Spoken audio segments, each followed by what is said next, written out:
MLA and Jenny Fish Center for Holocaust and Genocide Studies at Yeshiva University. I'm delighted to welcome all of you to our Holocaust in Lithuania speaker series offered throughout the spring. The program began in March, and our talk with Sylvia Foti is now on the Fish Center's YouTube channel.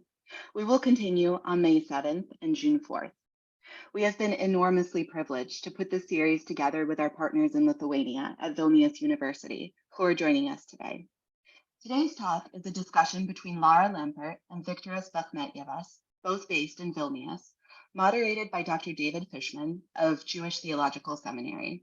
They will discuss the publication of Israel Cohen's book Vilna in the Lithuanian language, as well as the framing of Jewish history within Lithuanian history and how that has shifted in the decades following the collapse of the Soviet Union.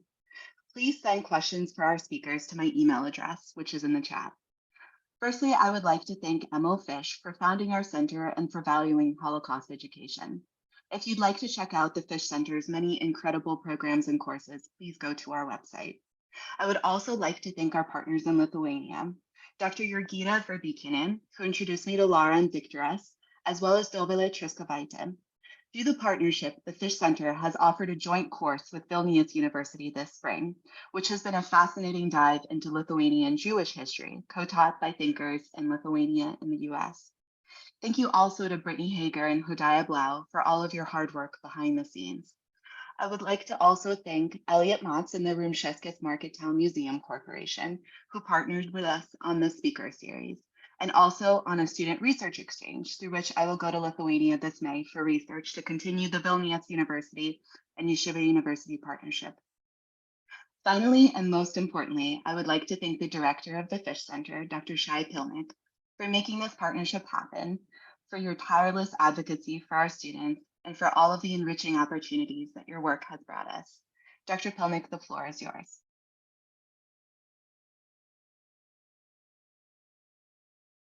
Good afternoon, everyone. I would like to thank Vesta. I would like to thank our esteemed speakers. It is actually my role to introduce them to you and to read their biographies. Before then, I will say that the mission of the Fish Center for Holocaust and Genocide Studies is to build the next cadre of educators and leaders in the field.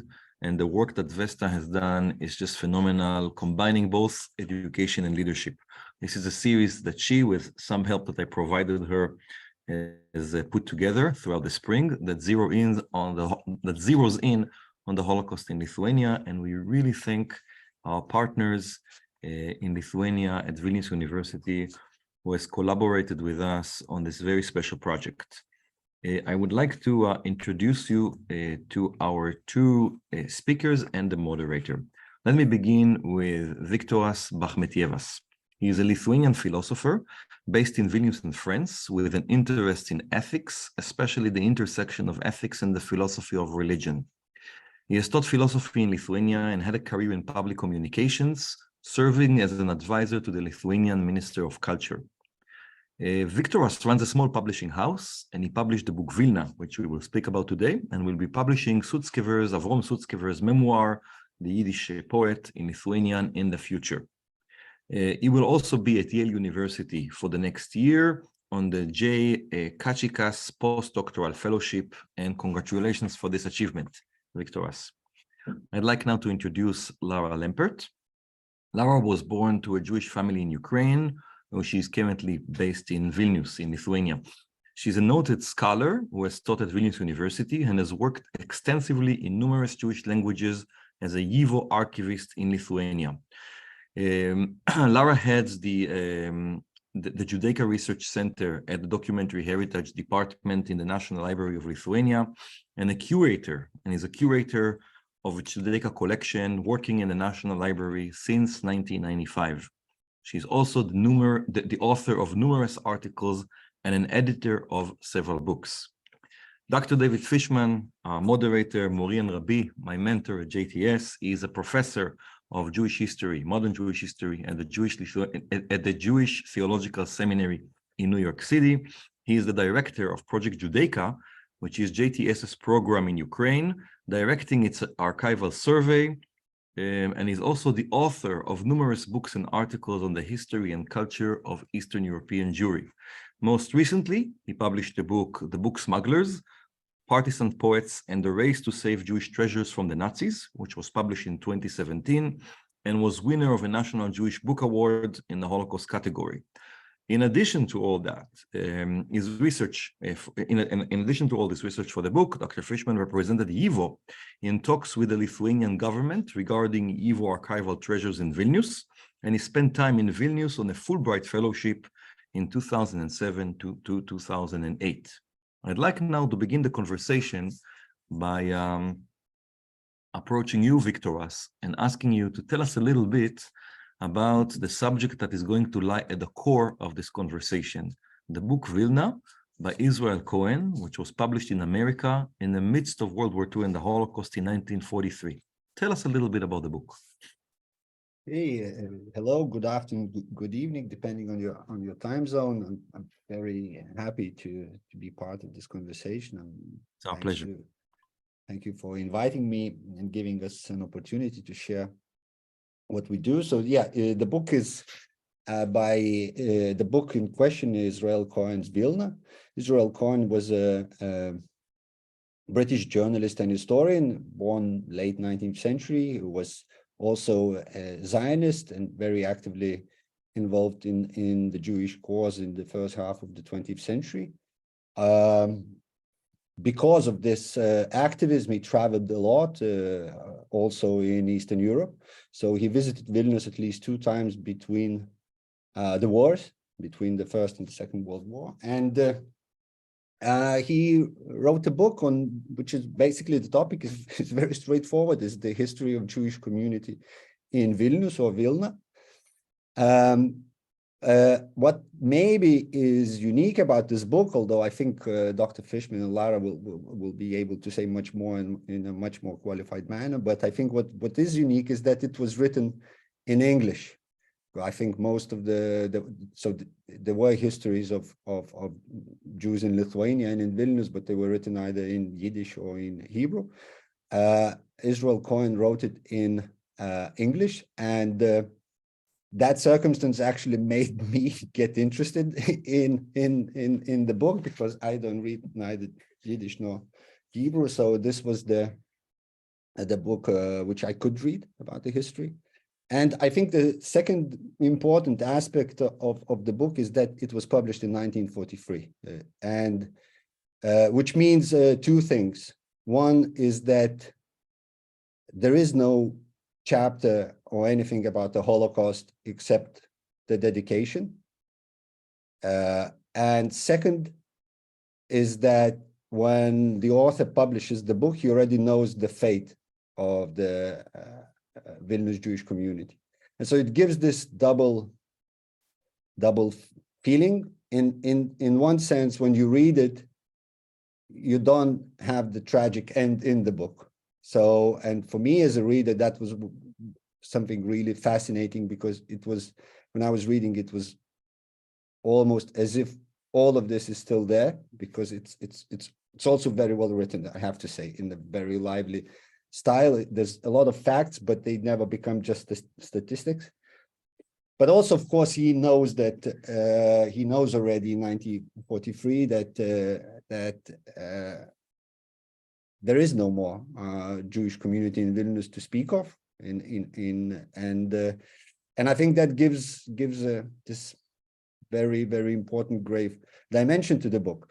And me, myself, I encountered this book, and this is this nice full circle. When I was visiting the United States of America, I went to a conference at Stanford, and I met my very good friend, David Hoyinsky, who's a professor of philosophy at West Virginia University. He flew out to San Francisco to meet me, and he just saw in a bookshop, he saw this book, the first edition. So, and he said, "You from Vilna, Victor?" And he said, "I just bought you this book."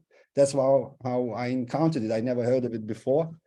I started reading it on my plane back to Lithuania, and I just couldn't believe it. And I said, well, it has to be published in Lithuanian. And so that's what we did last year. Maybe that's my personal introduction, but I think maybe Dr. Fishman could say a bit more about the historical context and the importance of this book in Jewish studies. I'll just jump in. Okay. Good afternoon, everyone, and thank you to Shai Pilnik and to Vesta Svensson and everybody for organizing this event. Israel Cohen, I may repeat some things that Viktoras said, maybe modify them a bit, was mainly a journalist and a Zionist activist. You know, he's born in the late 19th century, died in 1961. This is actually his only historical book. He wrote lots of books. A lot of them are based on his travels, on his journeys. A lot of them are about Zionism, the Zionist cause. He wrote about pogroms and anti-Semitism. He mainly wrote about current Jewish events. He was British, though, and he was a important, let's just say, functionary in the World Zionist Organization. He was secretary of the Central Zionist Office for many years, and definitely a real devotee of Zionism. So this book is not his typical book. It's his one try to write a broad historical narrative. He fell in love with Vilna based on his visits, and collected material. I have to say, he was fortunate in one sense. There was before him a very rich literature on the history of Jews in Vilna, in Hebrew and in Yiddish, going back to Shmuel Yosefin's Kiryat Ne'emana, the Faithful City, which was published in 1860, its first edition, and going all the the way down. There's so many books. Vilna is probably the most was before the Holocaust the most studied Jewish community with the most internal historiography of itself produced by Vilna Jews. So going down, I guess if I have to pick the last books on the eve of the Holocaust, it would be Israel Klausner's Hebrew language history of the Jewish community of Vilna, which is only volume 1, part 1. And then Zalman Schick's Tausend Jahr Vilna, 1,000 Years of Vilna, kind of guidebook to Vilna. So he was lucky. He had a lot of literature he could base his book on. And the paradox of history is that this book, which was really like a synthesis, taking from here, taking from there, based on his personal preferences. What I mean by that is, he gave more interest in Zionism and Hebrew culture in Vilna than maybe another historian would have, but that was his, love and devotion. This book was kind of a synthesis. I wouldn't call it an original work. It's very accessible, but it's not analytic. It's very narrative and factological. But the paradox of history is after World War II, Yiddish declined rapidly, and that literature in Yiddish on the Jews of Vilna became inaccessible to most Jews. And Hebrew, of course, flourished in the land of Israel, but in the diaspora, very few Jews were readers of Hebrew, as they had once been in Eastern Europe. And this English language book, became the book on the history of the Jews of Vilna for most American or Western Jews in general, and that's why it was reprinted in the 1990s by the same publishers, the original publishers, the Jewish Publication Society of America, which published it in 1943, reprinted it in the 1990s. So it's a very paradoxical book. It is not neither a great book of research nor a great book of analysis, but it is the book in English, and it is accessible and readable and comprehensive, which is really very important to say.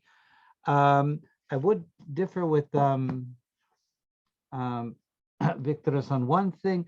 In the preface to the original edition, he still holds out some hope that maybe there will be a renewal of the Vilna tradition. He knows terrible things have happened, but he says, although it has suffered such a terrible and devastating martyrdom, one cannot but wonder whether its glory will not someday be revived in a happier future.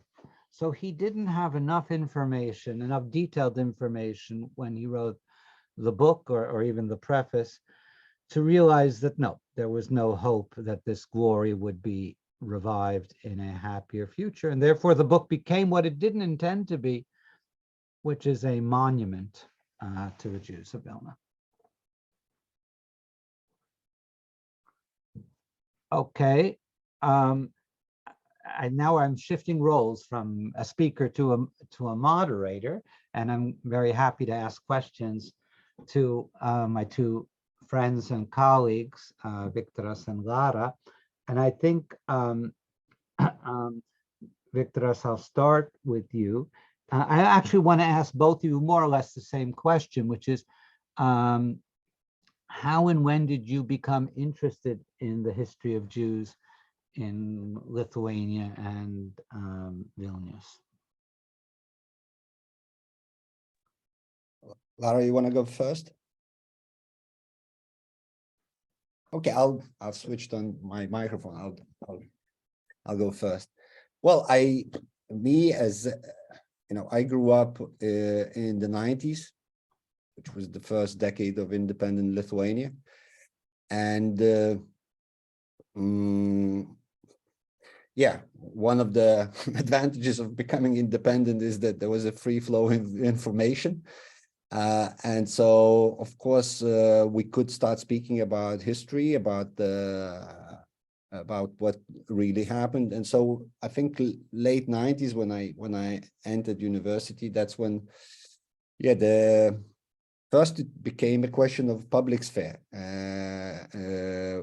when debates started of Lithuanian role in the Holocaust and the fate of Jewish community and how big and vibrant it was before the Holocaust and what were the reasons. So I think that's when my interest was triggered.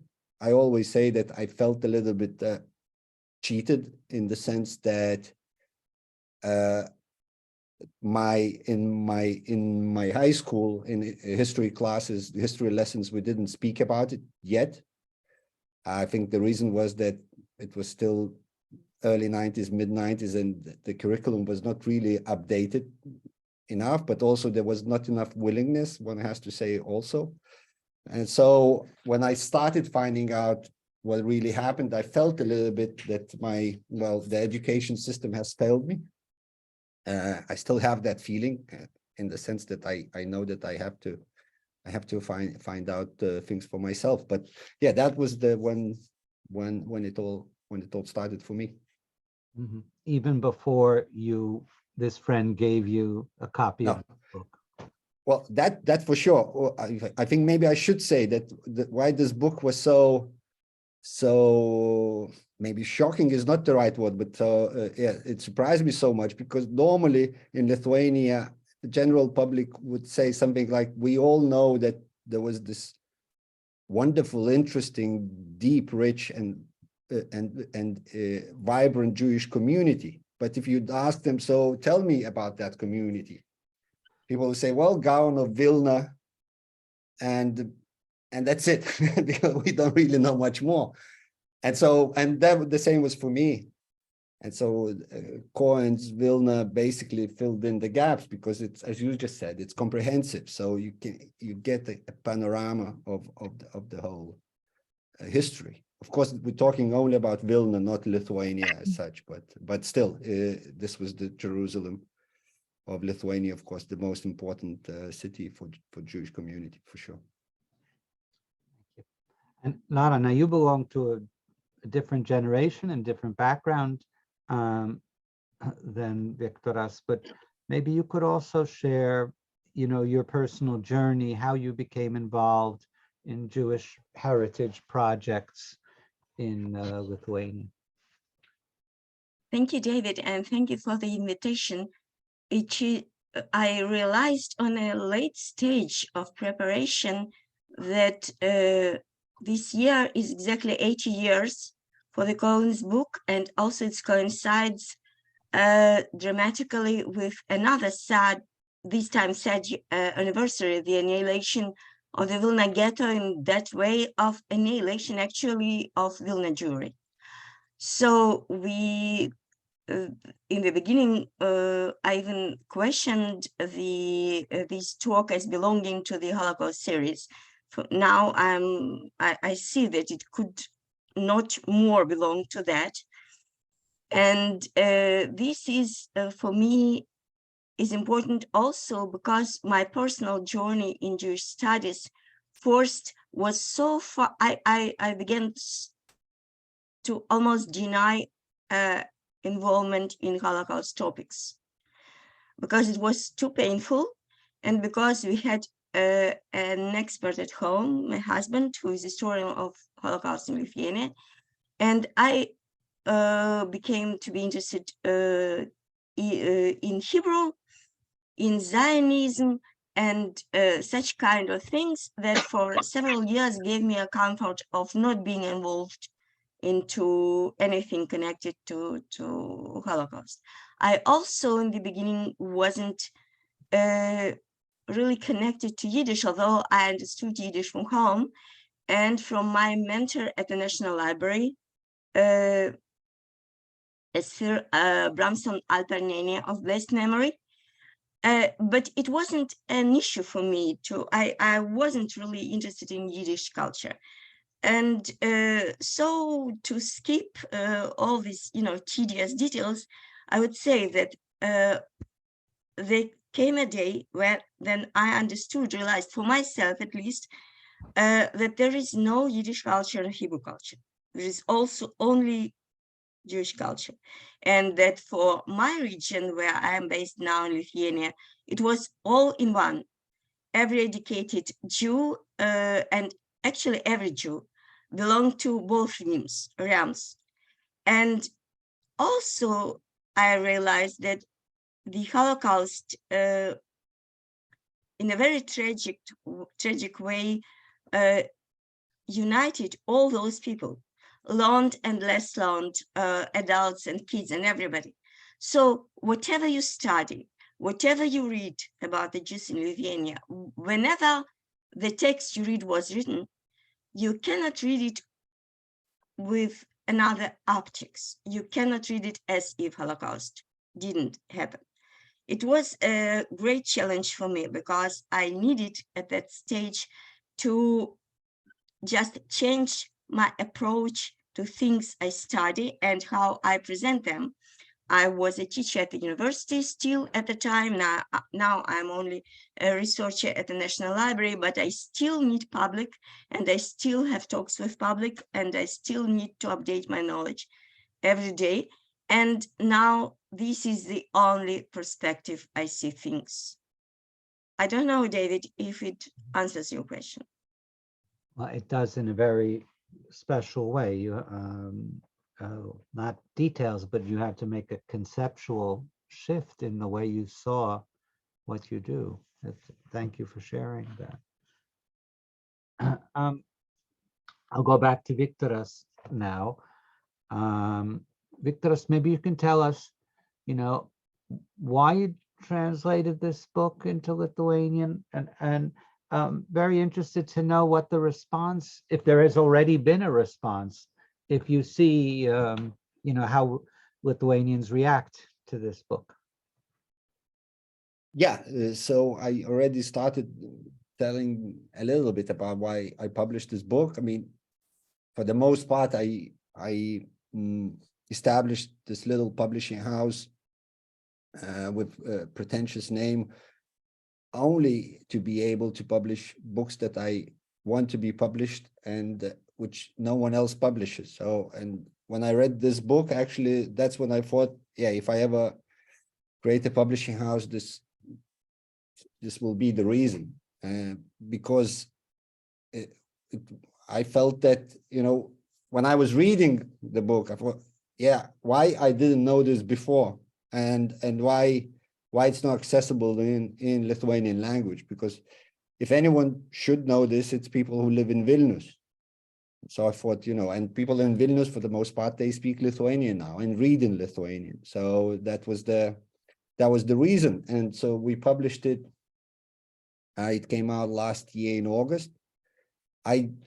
Truth be told, I didn't expect much of a response. I thought, also because we're a small publishing house, but also I thought it's a bit of a niche topic. But yeah, the response exceeded all and any expectations we had. And this book was elected the best translated nonfiction book of 2022 in Lithuania. We sold out the first print run and 3 runs. We've now sold out the second one, so I think we'll make a third one. Yeah, all the responses have been really positive. I did not expect that. I'm not saying that I thought no one's going to buy it or no one's going to read it, but it seems that at least in Vilnius, people, I think there's also one of the trends that is that there is kind of a boom of books on history in Vilnius. Mhm. Vilnius demographics in the last 3 decades has changed dramatically. Basically, my generation and younger, all of them have come to Vilnius. They are not born in Vilnius, and so now they starting to try and learn some of the history of the city to which they came, mostly for economic opportunities, of course. That's where it's the capital, and that's where they find jobs and career opportunities, etc. But now I think there's this willingness to understand the place in which they found themselves, and so there's some sort of course, by Lithuanian standards, but some sort of a boom of books on Vilnius and on history of Vilnius. And so I think this book fell into that trend. And I don't know, Lara will correct me, but I don't think there is a substantial amount of books on the Holocaust in Lithuanian. There are things, if you want to read something, you'll find books for sure. But books on the history or the pre-Holocaust, it's much more difficult to find, and so it kind of filled in this hole. That's how I explain to myself the success, because it's definitely a success, and that's how I explain it to myself. Lara, would you like to add about the interest in Jewish history and Holocaust in Lithuania and how it's changed in recent years? I would jump in where Viktoras finished. Yes, indeed, you still cannot find much material on a pre-war life of Vilna Jews. Not enough, precisely because what you, David, said, that all the pre-war materials, or almost all the pre-war materials or research on that, are in inaccessible languages. Even what was written in English after Cohen is not yet translated. Is not everything is translated. I would remind another book which was also immensely popular when it was translated from That Place and Time by Lucy Davidovich, where I will just remind you that her memory from being a student and at YIVO aspirantur in 38. So it's also interwar Vilnius.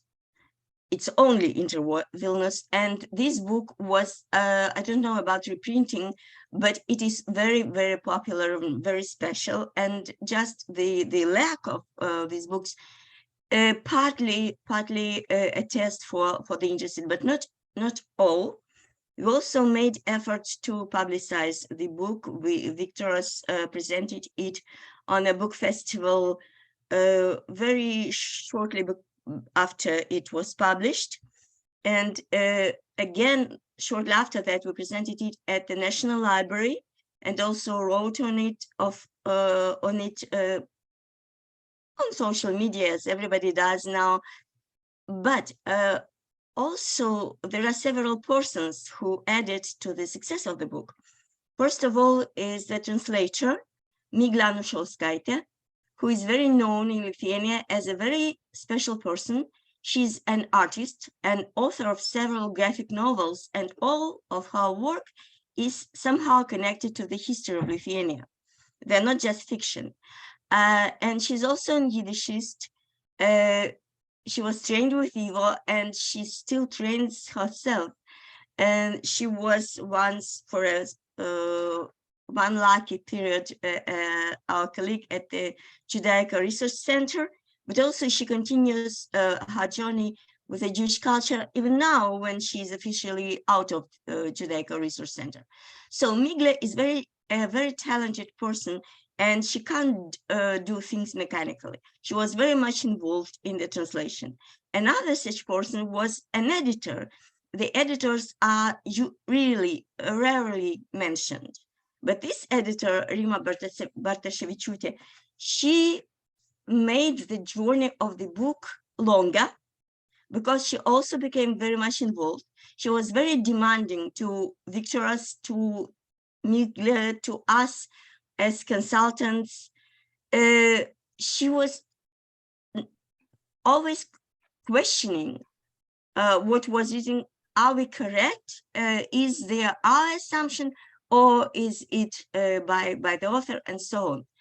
And another person who I would mention now is Professor Jurgita Verbickienė of Vilnius University, whom we asked to write a foreword, like putting the book in the context of today's Jewish studies in Lithuania, because David, you're absolutely right. The book is very specific, and I would say very boldly that it is even dated as a research book. So the effort was needed to show the book for what it is and why it is still valuable.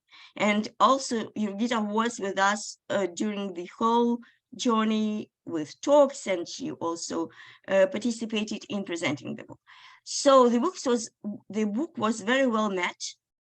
And indeed, it answers many questions that the general public has and raises much more. So this is, I think, the story of its success. Yeah, can I jump in? Because Lara did my job for me as a publisher. I should have introduced the whole team. But of course, as she's modest, she did not mention her own input and her husband's. Lara and Ilya, they checked all the terms, especially for in Hebrew, and they really raised the quality of the final text. And of course, I should mention also the designer Jokūbas Jocovskis, who really made this wonderful looking book. So yeah, but I was very, very lucky to have this team on working on this book. Although it took us much longer than I expected, but it was worth it. Thank you. Thank you for giving credit to the team. I wanted to ask probably both of you the broadest question possible. After all, Vilnius was historically, before World War II, a very multi-ethnic city. It was under Russian rule from a long 19th century. Then it was before the war mainly a Polish city, as far demographically. Very large Jewish population, and of course there were always Lithuanians and Belarusians in the city. So I guess my question is: Are Lithuanians, to what extent are they open to this multi-ethnic history of the city, or do they see it today as a Lithuanian city? And to what extent are they open to seeing Lithuanian Jewish heritage as part of their heritage, a part of Lithuanian heritage? What's your read on how Lithuanians view the history of this city?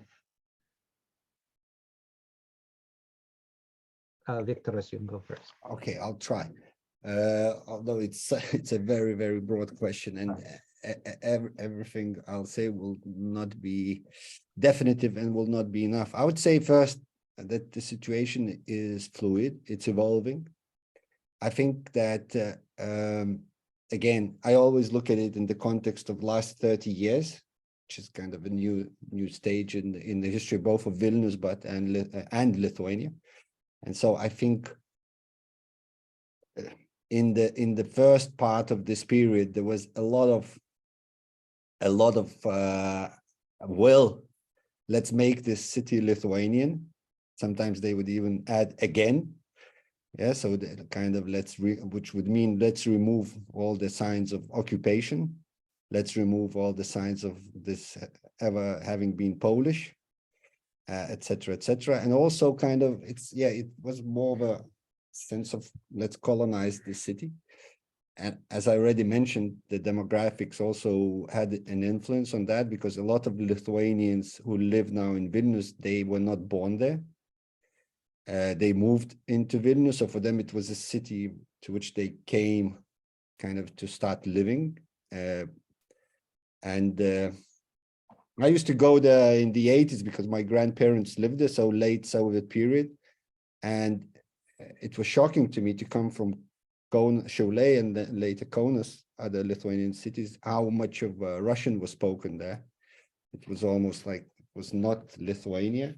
On the street and everywhere, Russian was more or less the everyday language. And yeah, that was kind of perceived as a negative thing. And there was a lot of effort to make it Lithuanian. I think now you can still see that. You can, let's say, for example, there's let's say what is called the historical memory. So in terms of what is decided to be, which monuments, let's say, will build, which we will remove. I think that's very good indicator. So yeah, for example, the one Lithuanian interwar president who was the dictator at the time, Smetona, who never was a president in Vilnius because Kaunas was the capital. But now there's this movement, let's build a monument to him in Vilnius because this is the capital. So there's kind of, I think it's part of that narrative. But at the same time, I think there's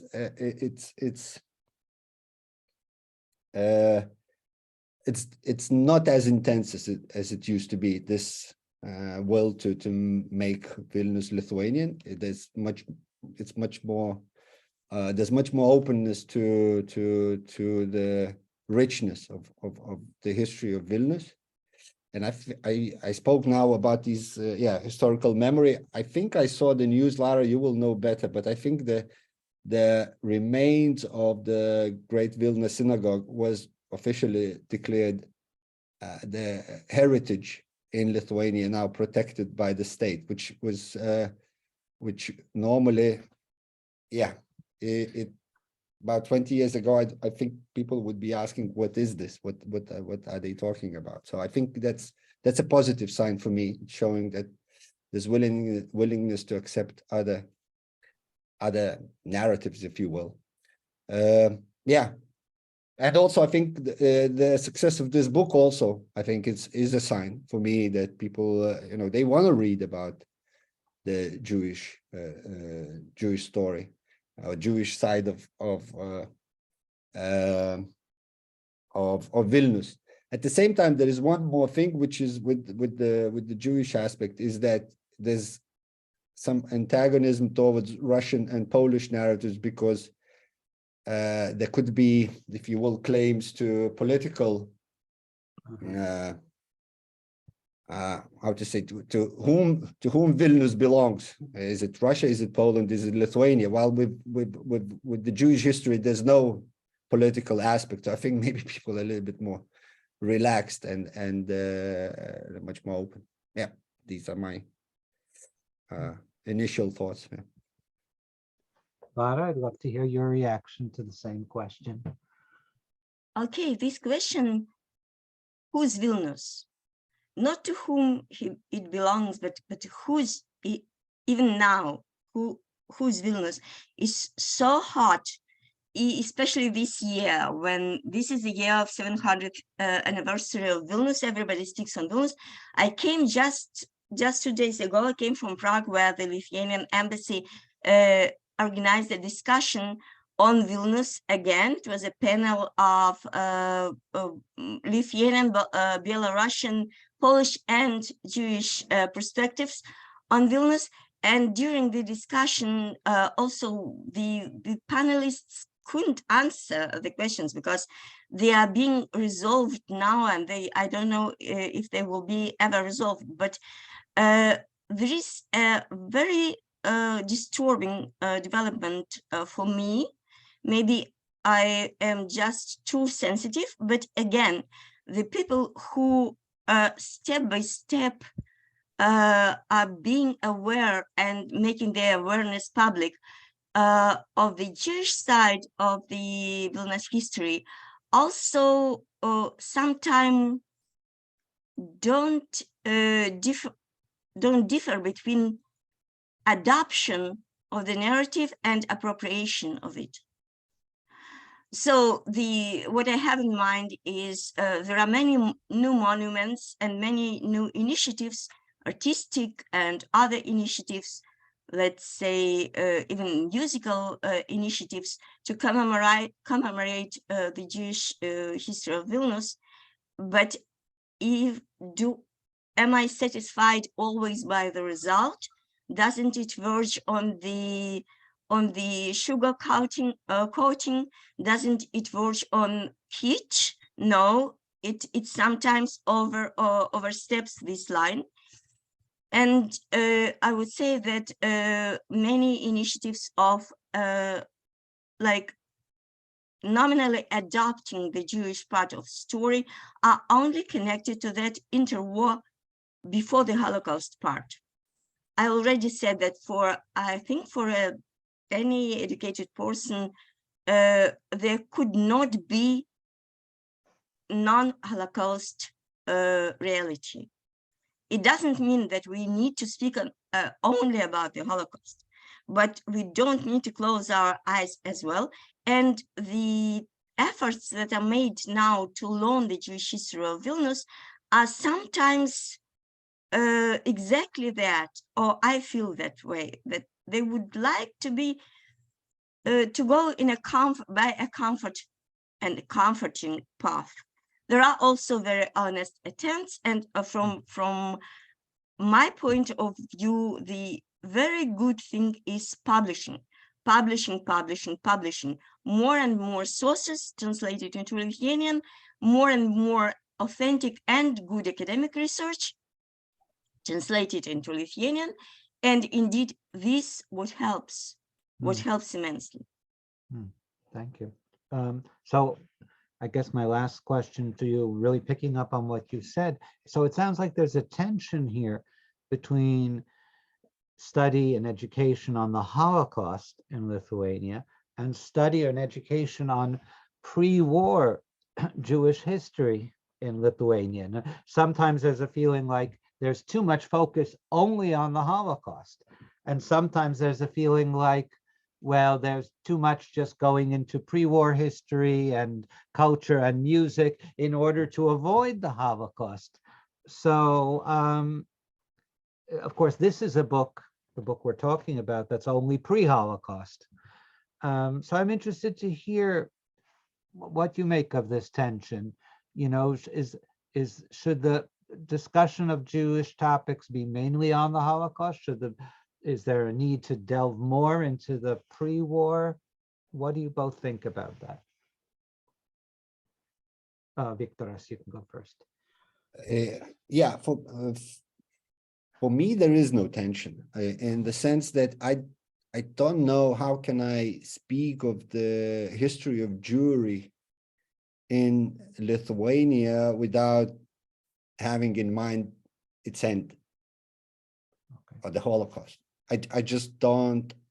I don't know. It just doesn't make sense. Everything is colored by that. Everything absolutely is colored by that. Absolutely. And even this book, which doesn't even mention the Holocaust, is about the Holocaust in a sense. Absolutely, and that was why it was so valuable to me, because every time I read and thought, wow, this is, amazing. Those guys were intelligent, or those guys were funny. Oh, that's how I always thought, oh, but all of this is destroyed. All of this is gone. So that's why because of the Holocaust, this book is not just a collection of anecdotes. It's not just, collection of trivia. It is it's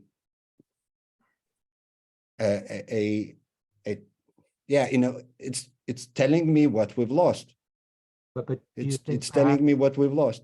And for me, it's the same, maybe if I could, just to give an analogy, because normally in my day job, not as a publisher, I'm a philosopher, and I read Emmanuel Levinas, who's a French philosopher born in Kaunas, not in Vilnius, in Lithuania.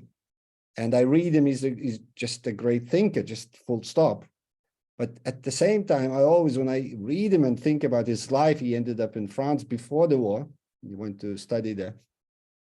I always think of why he couldn't, be here. And I always think, well, if he would have stayed here, he would have just died like his parents and two siblings.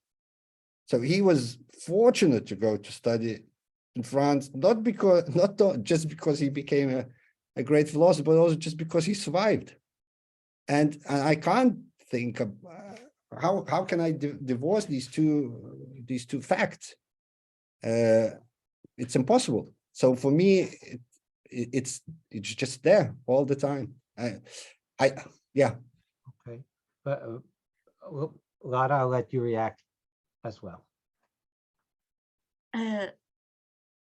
Obviously, from what I have said already, it's the same approach as Viktoras for me, but I also think that the question itself, even it would sound artificially, the Holocaust study or the Jewish studies, but it doesn't in Lithuania, because the first steps of the changing of the school curriculum that Viktoras mentioned was just void of Jewish topics. The first steps were on the Holocaust, and those first steps took several years before anything else was added. And even now, I think it was a decade at least before something different entered the school curriculum. Also, the school children, the teachers became involved in Holocaust memorialization, like the days of memory and so on. They would be taken to the Holocaust memorials in Vilnius, it's Panera and so on, but nothing more, nothing else.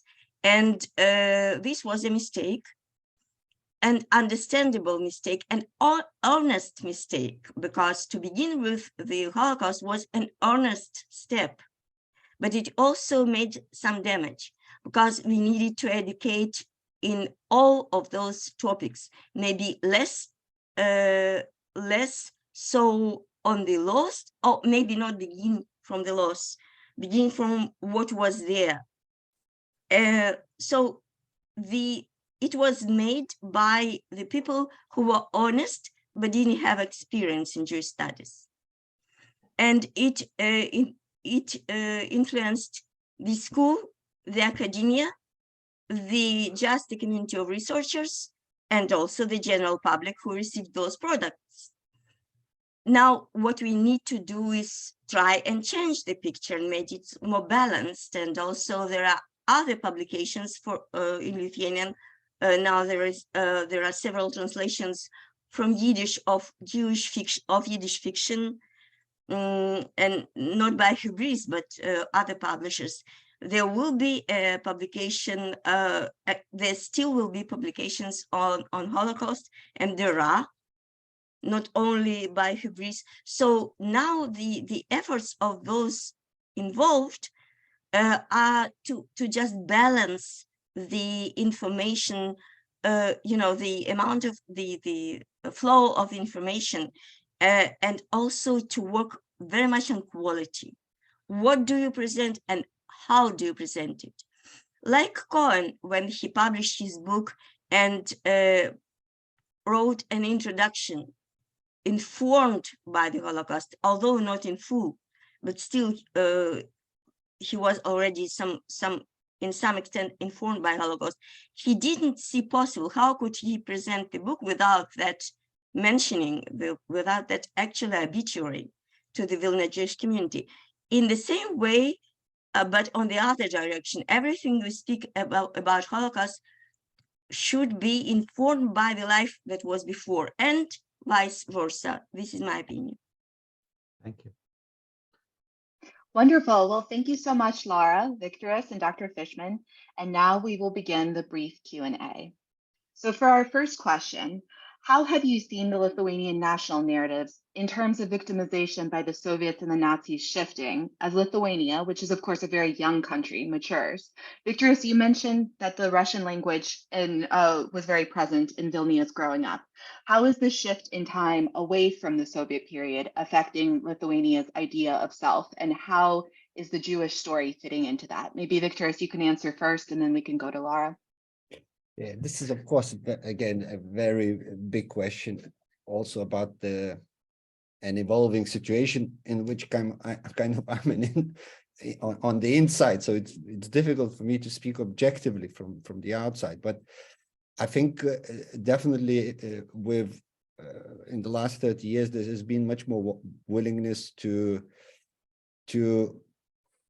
confront the truth, whatever that is, to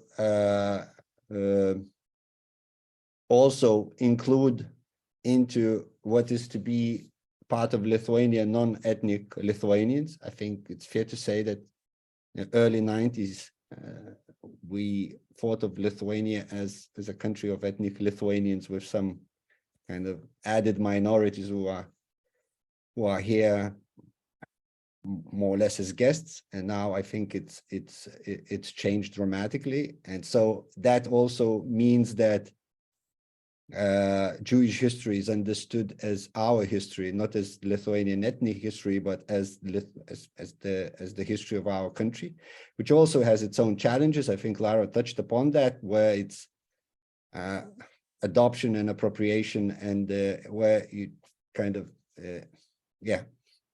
it's not trivial, and there are challenges ahead. But I think I'm in that sense, I'm quite optimistic, because I think it's changing. I can see my son at school.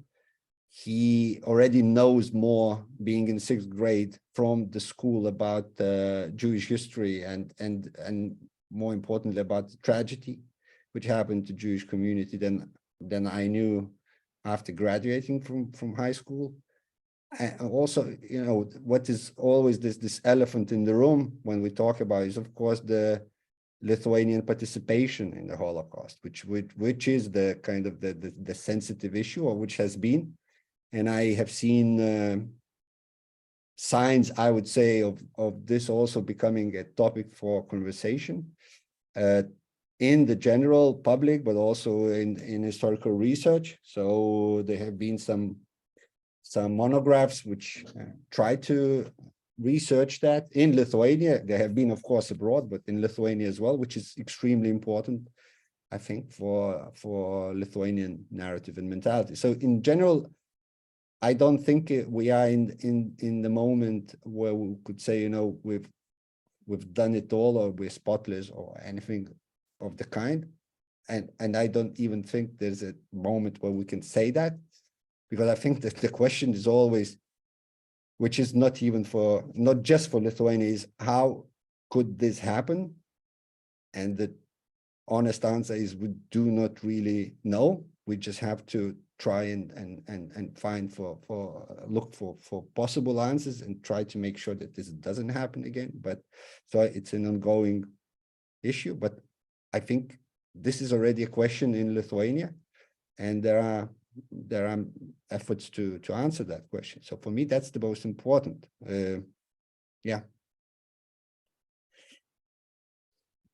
Since we don't have much time, I will not add some general answers to that. I would like to illustrate the development in Lithuania by one example. In the first years maybe of new Lithuanian independence, there was an initiative of the government to commemorate the places of Jewish mass executions by unified flags or even such monuments. And they were just that, the monuments, and they are ubiquitous. At that place, the Jewish population of this or that location was murdered in those years. They are of the same form and same content. Recently, in the recent years, many initiatives, and this is important for me, not one initiative, but many initiatives of the local communities, of the local museums, of the Center for the Study of Genocide and of Lithuanian citizens and other institutions came with the idea to put alongside those monuments lists of the people killed. For that, you need research, and they also approach me, and maybe not only me, for the correct spelling of the names, because in the documents you find many, the documents are filled by Nazis or after the war by the Soviets. They didn't even much care for the right spelling. And the people became sensitive, first of all, to present those who lived and later were killed, and to be careful with their names. This is a very, very dear development for me. Wonderful, thank you. Viktoras, one last question. What are your next publications at the publishing house, and which of them are Jewish books? Okay, so I'm very proud that we just published. For some reason, Lara excluded us, but we published one Jewish fiction book by Kalman Zingman. He was from a publisher and writer in Kaunas who wrote in Yiddish, and we published it in January. And to me, it's very, very dear, also because I'm from Kaunas, but because it is a new challenge to Lithuanian literature, I think, because it is the first modern novel which speaks of Kaunas.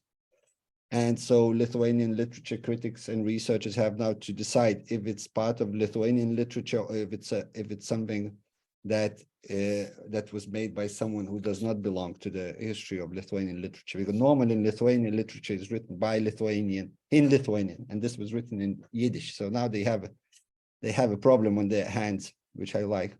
But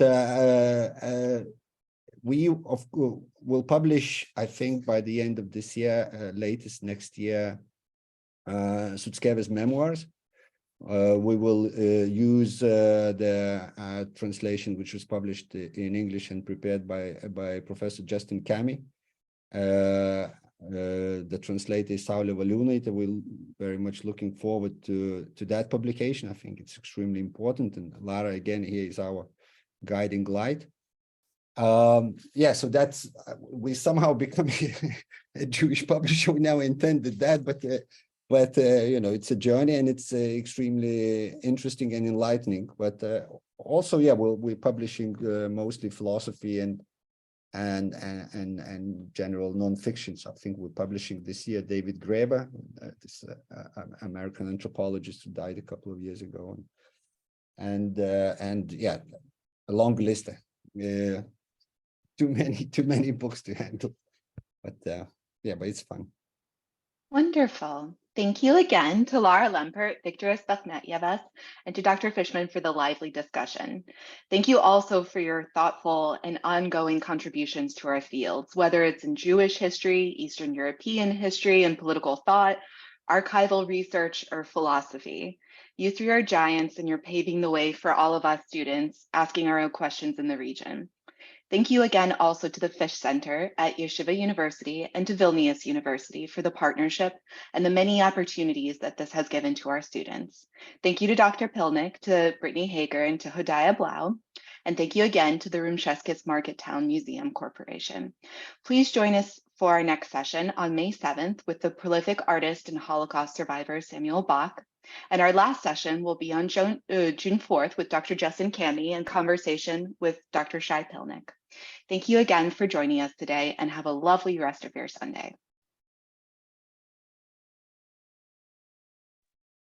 Thank you very much.